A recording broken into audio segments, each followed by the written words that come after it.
Okay, I wanted to thank Tony Talent for making this awesome thumbnail of the Evil Dead. Now I just did the franchise video. I forgot to mention a couple metal songs that were related to the Evil Dead series. First of all, Death on their album Scream Bloody Gore, which I bought in Fort Bragg on CD. That was made in '87. Did a song called Evil Dead, which was really cool. And then in 1990. Deicide did an album called Dead by Dawn, and I didn't buy the Deicide album till I bought it on cassette back in 92 or 93. They did Dead by Dawn, and I like that song even better. They're both great songs, very heavy, especially Dead by Dawn from Deicide. I give both those songs a 10 out of 10. Now, I know horror movies and heavy metal go hand in hand. They really do, and Death and Deicide were two of the best bands out there. Deicide still, you don't hear about them that much, but they're still chugging along. I think Death has a different singer. The other singer passed away tragically.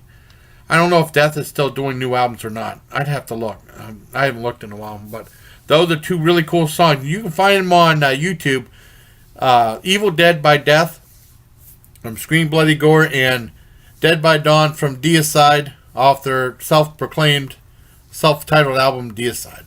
So I hope you like this video, and I hope you have a nice time watching it, and here we go. Yeah. Hey, my Legion. How y'all doing today? I'm here today to do my thoughts on and personal history of the Evil Dead film franchise. And I wanted to dedicate this video to Ian K and the endorsement, because Ian K was talking on his live stream about how much he liked my film franchise things. He likes listen to it in the car sometimes, because those are the ones where I really go on and talk. Because I know when my dad was still alive, whenever he started watching my YouTube videos, whenever we got to Roku and you could watch on there, and a lot of times he'd watch the video and go, yak, yak, yak, yak, yak.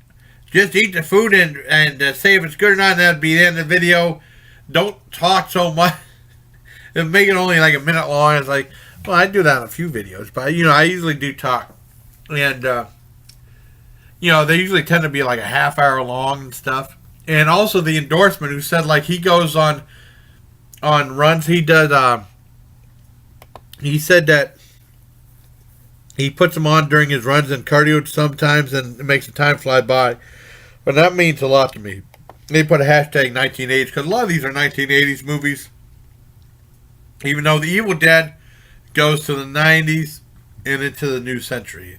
As you know. And I'm going to start talking about this now. It's weird because I'm going to jump ahead in time to fill in some blanks. And then I'll get back to the first two movies. Because I've seen these first two movies, the first Evil Dead and Evil Dead 2. But what happened was, when we used to rent videos, we rented them at a place called Home Video Exchange. That was the main place. That was Lampman's place in Edinburgh, PA, and they also had another place called Nice Movie Store. Now, the Home Video Exchange was right, this is where Uncle Charlie's was right where the bowling alley was. Now Uncle Charlie's is next to Giant Eagle. But this is in the 80s. We've been going to Uncle Charlie's for a long time. I haven't been to Uncle Charlie's in a while. I wouldn't mind going back to Uncle Charlie's. They have new owners and stuff like that, and they just call it Charlie's now, but everyone calls it Uncle Charlie's. Well, anyways, there was two places, Home Video Exchange, which was my friend John Walker said Lampman's place, and then Nice Movie Store. And everyone said, oh, Nice Movie Store is cooler. And Nice Movie is a lot smaller, actually. And I think it became like a dry cleaner, I think, now. And then, like I said, Home Video Exchange got bought by Greg Ropp's parents, and it became Papa Ropp's. And now it's insurance place or something like that. Well, anyways, I'm getting ahead of myself. There was a movie there called Filmhouse Fever. And I remember seeing my dad say, why don't you rent this movie? And I said, well, I looked at it, so it was only like an hour long. And back then, I was really stringent about running time. I said, if we're going to spend the money, why don't we get like a 2-hour long movie or something like that? And then I found out a lot of the horror movies I wanted to rent were anywhere from like 80 minutes to 95 minutes. So I kind of changed my tune on that. I remember he said he wanted to see the 200-year-old man, Mel Brooks cartoon. I said, Dad, it's only 22 minutes. And we ended up watching it both on YouTube. I think my dad fell asleep there. He didn't like it. So, maybe it's good we didn't rent it. We saw it for free on YouTube. Well, anyways, Filmhouse Fever was there, and I didn't rent it. And then when I was in Fort Bragg, I got a lot more lenient on what I rented. Yeah, I remember renting it because I rented a bunch of stuff that are less than an hour and stuff like that. And it was like a compilation of movie clips and trailers from old films from the 50s, mostly exploitation. A lot of Herschel Gordon Lewis stuff, a lot of nudist stuff, nudie cuties and stuff. And they had a couple of clips from some old, not super old, but and Steve Buscemi was in it. That's an old Steve Buscemi. I think it was made in '86, if I'm not mistaken. They show clips from a movie called Tora, I think it was called, or no, Toro, about Kill a Lawnmower. It's a comedic film. And also there's one called Waiters of the Lost Park. And I wondered what the heck these movies were. Right? And I said, well, I'd like to see them. And then I found out that the guy, the guy who played Indiana Jones in that movie was Bruce Campbell. Now, jump forward to I got out of the Army, and I remember I was in the back of a Fangoria. I was subscribed to Fangoria. I got a 1-year subscription to Fangoria back in 92, 93 when I got out of the Army. And they had like ads in the back about horror fanzines and stuff. I should do a video about horror fanzines too. And there was one called Blackest Heart. And I was a big fan of the movie, and they had like I think it came with a catalog also where you can order movies. Well, order movies, it means order bootleg VHS tapes. And this is from Sean Smith, and he went on to do Blackest Heart Media. But Blackest Heart Media, what's wrong, Maggie? Oh, Maggie's going nuts. Blackest Heart Media ended up closing its doors in 2013, 2014 or something like that. And they became a little bit bigger, but I don't know what happened. But he had a thing called Blackest Heart magazine, which is a very offensive X-rated magazine, but I was in it. I had my one story about that. They were friends of mine, and they supported me and stuff like that. This was back in '93. They rented. They had a bunch of bootlegs because until DVD came out, there was a lot of Fulci films and a lot of Argento films I never saw, but I was able to buy those through Blackest Heart, through Sean Smith, bootleg DVDs and bootleg VHS. And what he did was he had like a rating system. Was 5 is high quality, and 4 is good, 4 is very good, 3 is okay, 2 is lousy, and 1 is shit. Because the generation copies, the more a VHS is copied, the lesser quality it gets. And one thing I got that wasn't the greatest qualities were the short films of Sam Raimi. And that's where Tora was. That's where Waiters of the Lost Park was. Because they showed little clips of that Film House Fever. I didn't know that much about the films. And I wanted to see them. Finally got to see him there, and he did like Hamburg Helper, and had I think he had Within the Woods, which was the short film that made in 1978, according to YouTube, that became Evil Dead. And what else was there?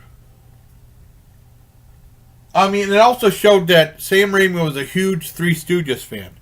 And you can see in some of the movies that he does that he has Three Stooges jokes in it, at least later on in the Evil Dead series. Okay, now that happened, and then, like I said, there was a guy I found out on YouTube called Finesse Benel Nut, or something like that, and he had Filmhouse Fever on his YouTube channel. At least he did. And I used to watch, when I first started, when I had my channel was in infancy, I usually did a lot of movie watching from YouTube and stuff, and he had like the Suburban Roulette, the Herschel Gordon Lewis films, Finesse Benel Nut did, and he had Filmhouse Fever. I don't know, his channel's still up. He said that he had the Ed Wood movie Orgy of the Dead on there, and he said some troll turned it in, and he got a strike or something like that for nudity and stuff. And so he took down a lot of his movies because he had like Grunts and wrestling movie and stuff, and he had Filmhouse Fever on there. I got to see it again. It's a very entertaining film. So now, 8 minutes into the video, I can go back and start talking. Oh, and I also bought they used to have a thing on Discovery called The Incredibly Strange Film Show. And I bought some episodes from that they didn't show from Rick Sullivan of the Gore Gazette back in 93, like the Herschel and Lewis one, which they wouldn't show on Discovery because it's too gruesome. The Sam Raimi one, I think I got the Russ Myers one also. And Sam Raimi said that when he was trying to get funding, he made a short film, he was trying to get funding for Evil Dead. There was like a couple people, investors and stuff like that he had. And like a doctor and stuff like that. And he raised the money. And he said he wanted to make a movie that would make people scream. And he said people screamed all right for their money back, I guess. But the one thing about Evil Dead came out in 81. It was made in 81. This is why I was told on Wikipedia. And it said Stephen King saw it. And he says one of his favorite movies. And that's what... it probably had a small limited run. And that's what got the interest in New Line Cinema. Who, I think they bought the rights to the movie and they distributed it. And that's when they had the big distribution of Evil Dead 1983. Not super huge, but I mean, it was pretty big. It played in Edinburgh at the Village Cinema. I think it might have played in the theaters for like 2 or 3 weeks and was gone. Now, in the thing for Evil Dead, it was unrated. I think MPAA was going to give it an X rating. But they released it unrated, and it has lots of blood and gore and stuff. Like if you remember when they go into the camp, excuse me. Excuse me. And what happened was, now I forgot what I was going to say. They had a quote from Stephen King, and it said, the most ferociously original horror film ever made. I think it's something like that. And that was supposed to be like, take on like Rex Reed's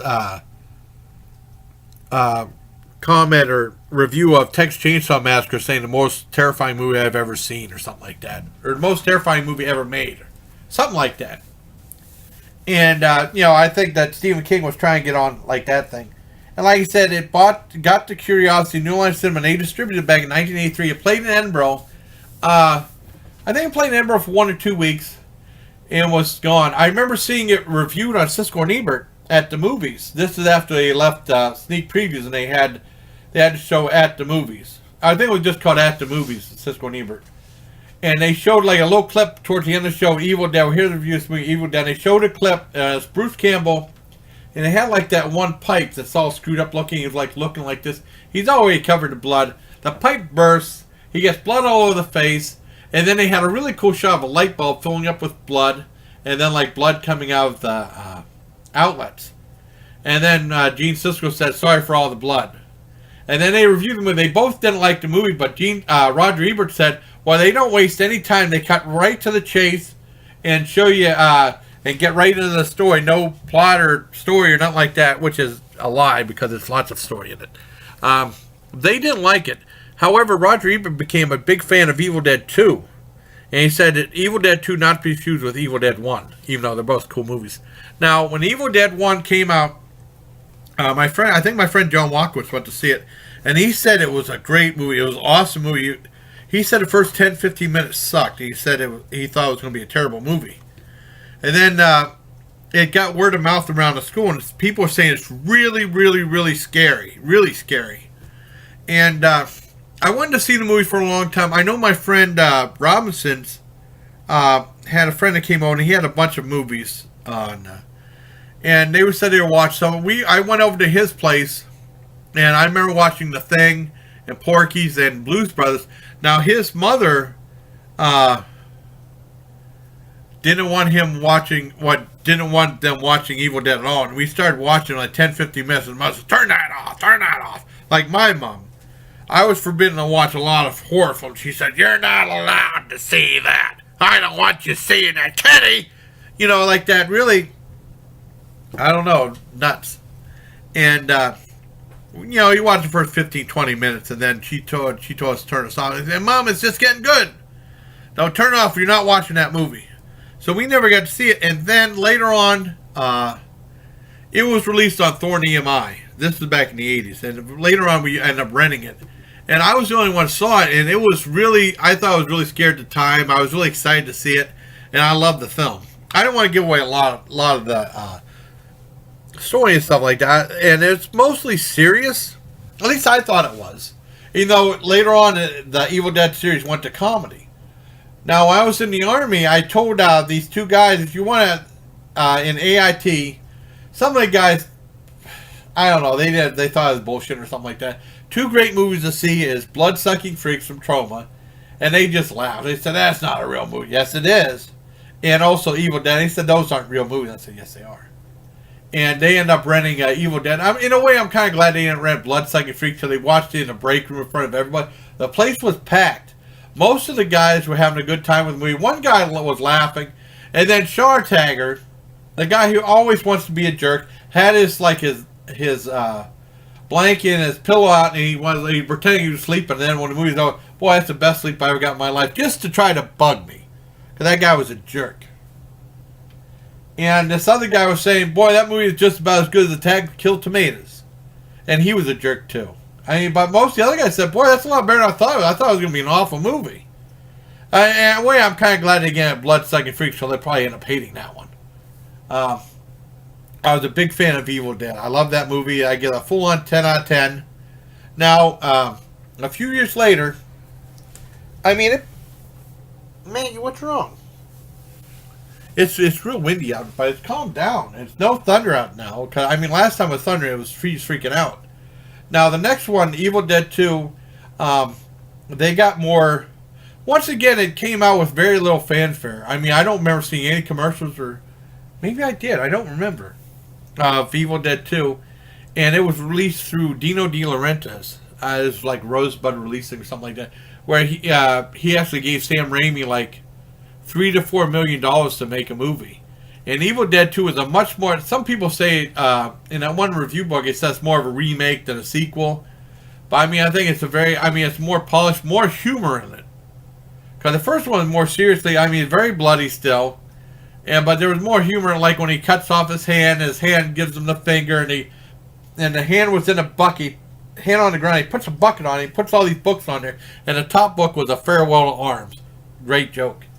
And the part where he lops off his hand is already lopped off, and he hooks up a chainsaw. He starts something and he goes, groovy. That's a famous line in that movie. That was another big hit and stuff like that. It's just weird. It played for like a few weeks. I remember the guy who did movie reviews gave it 3 stars. But like I said, it didn't have much fanfare. Great movie though. I love the second one too. I give it a full on 10 out of 10. Now that's pretty much it. Oh, and it was weird because we rented a movie just by luck called Crime Wave. And this was like in between Evil Dead and Evil Dead 2, I think. And it was really weird in that I found out that was a comedy that Sam Raimi did that didn't do very well either. From the same guy did Evil Dead. And it had a lot of the style of Evil Dead. I think it was PG or PG-13. It was just like a crime caper comedy type thing. It was very strange. I didn't think it was that funny, but I liked the movie. I think I saw it 1 or 2 other times. It's all right. He said it did okay. It didn't do that great. But, he was trying to make another movie. And then after Evil Dead 2, he went on to do, I can't remember what I know he did Darkman. Darkman was a bigger budgeted movie through Universal, which I loved. I saw that at the military movie theater. And I saw it. I remember Sergeant Scarvet in, I say how much I liked it. Sergeant Scarver said it was too overly dramatic. He hated it. I loved the movie. And like I said, I was a big fan of the Evil Dead movies. And then time goes on. And he, like I said, Darkman was from Universal. And then Universal decides to make Army of Darkness. I don't want to give away the ending. It picks off where the second one ends. I don't want to give away the ending. Even though this time he's in medieval times. And he fights the Deadites. And this one is in the underground thing, like in both in Gore Gazette, Rick Sullivan's fanzine, and also in Blackest Heart, Sean Smith's fanzine said Sam Raimi sucks. Because this movie was supposed to be like, they were surprised that they said Sam Raimi totally lost his balls or something like that, and he was making a movie that's PG-13. Even though Army of Darkness was R, and I'm amazed that it was rated R. It just had to like skim the surface. There was a part where someone falls down. I think it was the guy was thrown in the pit with the Deadites. Well, that's the Evil Dead, but they call them the Deadites back then. and there was like a giant fountain of blood shot. I think that's the only reason that could have gotten R rating. There was nothing else in there. I mean, a little bit of violence, but I mean, it wasn't like very messy, sloppy, gory violence. But I mean, it had been very on the borderline between R and PG-13. And I remember seeing it. I watched Evil Dead 2 again the night before I went to see it. I saw it in the theater. I don't know if it was the day of premiere or the day after premiere at the Dollar Theater. And that was, well, it wasn't the Dollar Theater there. It was the Mill Creek 6, which just opened up like a year or so ago. And these were like movies full price, and that was like a big multiplex there when the other ones like Cinema World and stuff were closing down. And of course, the Dollar Theater closed down, and towards the end of October, I mean, I was just there in October 2012. Like 2 or 3 weeks later, it closed down. And it's now a church. That's what we all need to know, a church. And, I mean, it's non-denominational church, I think. And, I miss the Dollar Theater. But I remember I was sitting next to one guy who's a big Sam Raimi fan, and we had a great time. Army of Darkness is a lot of fun. People are saying it wasn't a horror comedy, it was comedy horror. Like a comedy horror action film, where he would fight the Deadites and stuff like that. Great lines like boomstick. He had the rifle. I love the movie. I give that a full-on 10 out of 10. It's very enjoyable. And also, through Blackest Heart, I found out that there's an alternate version. There was an ending. I don't want to give away the ending, but Sam Raimi did an alternate ending. And Universal didn't like it. They wanted a more action-packed ending. Both endings are great. And the action-packed ending you see in the theater cut. And if you see it on bootleg, you might see the Sam Raimi cut, which is a lot different than what you would expect. Like I said, full on 10 out of 10. And that was pretty much for the Evil Dead films. And then I guess they were talking about a remake. They're always talking about bringing it back. They did a remake in 2013, which I didn't see till like a week or two ago. And I remember the ad campaign. You know, that's when I had the internet and I was doing my channel. And it was like a thing you could watch the trailer. And you could get your UCam would film you watching it, and you know you could send it in there. It's like a contest saying if they like your reactions, they'll put it in with the trailer on the commercials and stuff. Well, my reaction, I would just watch it like I normally watch, like this. I did this once. It looked real cool. But there are people like doing oh like that, and those are the ones that got on the thing. But I mean, I'm not gonna fake my reactions. And I finally saw. Like I said, it came out in 2013. I finally saw it. It was okay. I mean, it's a big budget, $15 million remake. I thought it was alright. I didn't think it was as good as the other ones. All the other ones are perfect 10s. This one, it was like... Well, first of all, they had... When you see the people that are in the story, it's typical what you expect in a horror movie now, where they meet in like a... Hey, what's up, man? What's up? You know, and they all look like models. That's what you would expect in there. The one thing that was different was this one girl was going through withdrawals, and she's a pain in the ass. And a lot of the horror and stuff like that was her going through withdrawals before anything really bizarre happened, even though there were some bizarre things happening in the movie already. And it's like, this one is like, you get into the story and let you off the hook, get into the story, let you off the hook. It wasn't consistent. Whenever Evil Dead and Evil Dead 2 got going, it really got going and didn't let up. This one, it seems like it let up a lot of times until like the last 15-20 minutes when it got really good.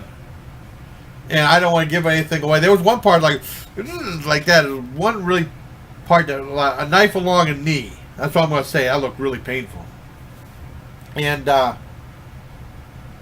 only thing I liked is during the credits, I watched all the credits, and they started playing like the original recording from the original Evil Dead on the reel-to-reel tapes about the Book of the Dead. I like that. And right at the very end, they showed Bruce Campbell, and he goes groovy like that. I wish they would have had more of that shit in there. Bruce Campbell's not in this. He produced it along with Sam Raimi.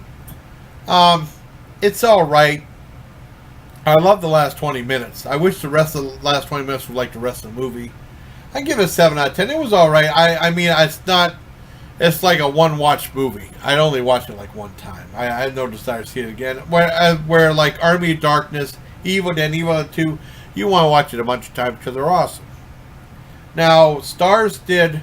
This is actually out of order. I saw the Stars movie, Stars, which I don't have on cable. I watched the very first episode, and my friend John Walker let me borrow the DVD of... they had a show called Ash vs. the Evil Dead. And that's like Bruce Campbell, pretty much a cable show. of Bruce and fighting the zombies at where he worked at and stuff like that. And it was really cool. Or the Evil Dead, I should say. And I mean, it's lots of humor. That's very entertaining. There's another story with two detectives, which is more serious. I actually didn't care for that one, but I mean, for the most part, I actually reviewed it. I think Ash vs. Evil Dead is quite good. I give that. I can't remember if I gave it a 9 or a 9.5. I'll probably give it 9 because I didn't like the other story as much as the Bruce Campbell stuff. But I guess you can't have Bruce Campbell all the time in these movies because he's like the one person that really makes the movie. And then I remember when you're talking about Army of Darkness, and I remember Gene Siskel said to Roger Ebert, I said, I don't know what Sam Raimi's doing casting this guy, and it's like, and Roger Ebert said, I think he knows exactly what he's doing casting this guy. Give him a different feel, different attitude with an unconventional actor. And, you know, he's a great actor, but different actor. And I know John Walkowitz was saying, like, he's real expensive at the horror fest and stuff like that, and he's like watches the clock. Like if he's signing autographs and you're in line, when it's time for him to leave, he gets up and leaves, even if there's more people. That's what John Walker was saying. I don't know about that. But I mean, that's pretty much my retrospective of the Evil Dead film franchise. These are like 24, 25 minutes. I really like these movies. I mean, it's a good reflection of 80s horror. Like I said, Jeremy Jahns gave Evil Dead, the remake of Evil Dead, a really good praise and stuff like that. As a throwback to 80s, I didn't think it was. I think it just let you off the hook too much. It's just a little bit, I don't know. I was kind of disappointed in the remake of Evil Dead, but the old Evil Dead ones are where it's at.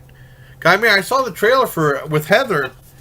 I told her she'd like Army Dark. She wouldn't like Evil Dead 1 or 2. I actually showed her the trailers for that. And she's like, nope, nope, nope. I don't like that. Nope, nope, nope. And like I said, I mean, the original Evil Dead looks low budget, which it was. But I mean, it's really good. It's really good. That part with the pencil in the ankle, that hurt like hell. They show that in the trailer. I guess Evil Dead, got rated NC-17, I guess. But, I mean, back then it was unrated. And Evil Dead 2 was unrated. They had, like, that line that you see at the bottom of, like, movies from the 70s and 80s are unrated. It said, like, there's no sexual... there's nothing sexual in the movie. There's scenes in here that one might consider shocking. It said no one under 17 will be admitted or something like that. You know, John Walker said he got to see the first Evil Dead at the Village Cinema. Like I said, Village Cinema was right around where Uncle Charlie's was, and it was like 2 theaters, and that's where we went to see a lot of movies at. And I remember the last time I went there was, I did a video about that, and I showed like the old place. It was in the wintertime. And the last movie we saw was, one of the Pierce Brosnan James Bond one, not GoldenEye. GoldenEye was terrible, but I mean, I think it was Tomorrow Never Dies. The second one with that, with a remote control car, and I think it was. And they had that guy that was like Donald Trump type, entrepreneur villain. And I'm not saying anything about him being president now. I'm just saying about the movie and stuff. I remember we saw that, and it was like 2 or 3 weeks later it went out of business. Because that became like $1 theater too. The movies were like $1.50. Well, they usually charged it full price before, and then it became like $1 type theater. And then sadly it went up, and then it became some place called the Hangout, like some teenage coffee house I never went to. And it was a Hangout for a long time, and then I guess that went out of business, and now it's vacant, I think. I don't know if anyone bought the property. But I mean, that's what happened with Evil Dead. I don't know if Evil Dead 2 played there. I know Evil Dead 2 played West Erie Plaza. That played a lot of the rarer horror films that they didn't play at other places, like, well, except for the drive-in, like Cyanide, Deadly Night, House by the Cemetery, Lucio Fulci's movie, Night of the Zombies, which is now known as Hell of the Living Dead, and stuff like that. But I mean, I missed the Village Cinema, so. And I going off on a tangent again. Yak. But I hope you like this, Ian K and the endorsement. I hope you like this video. And it was very flattering to hear what you guys said, because they're like more tech savvy. They have like better produced videos than me. But I mean, they're good guys, so both Ian and endorsement. And I hope you all enjoyed this retrospective of the Evil Dead film franchise. So until next time, everybody, please take care, my legion. Okay, here you go, endorsement. The endorsement made this closing logo for me for my birthday. Thank you, buddy.